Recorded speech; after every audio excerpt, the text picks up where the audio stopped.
Am încetat să mai mănânc. La început mi-a fost ce drept foame. S-a întâmplat să ratez masa de seară venind obosit acasă. Pur și simplu am uitat să mănânc. A doua zi m-am spălat pe dinți și până am ajuns iar la muncă mi-a trecut foamea. Asta a fost ultima zi când mi-a mai fost foame.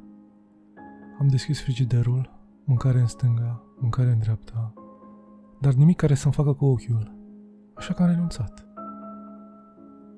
În a treia zi m-am speriat un pic și mi-am încălzit o supă, nu de foame, înțelegi, de frică, că doar nu mai mâncasem de 3 zile. Mi s-a făcut greață de cum am mirosit-o. Am încercat o gură de pâine, dar a trebuit să o scuip. Avea un gust mucigăit. Nu pot să zic că postul ăsta subiect nu m-a afectat.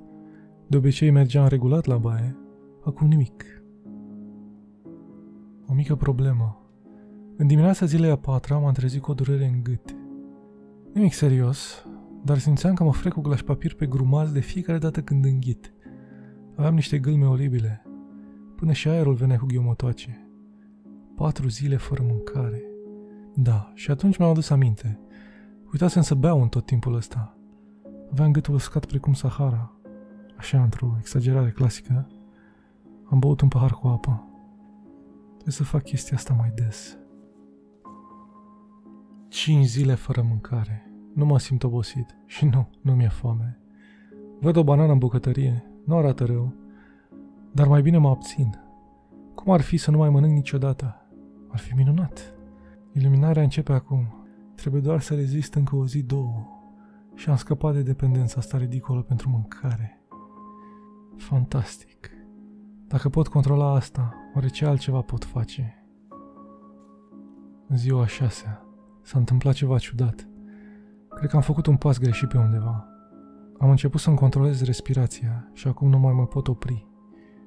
Am preluat controlul total și definitiv asupra respirației mele. Fiecare gură de aer necesită un efort conștient. Am început să le număr.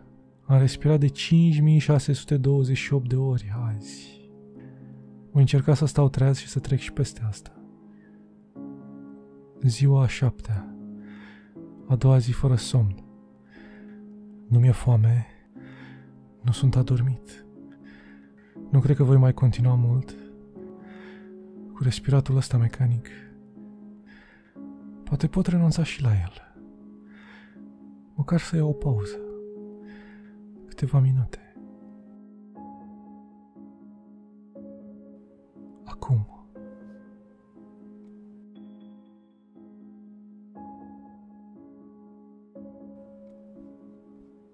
Ați ascultat Guru de Klaus Nader, citit de către autor.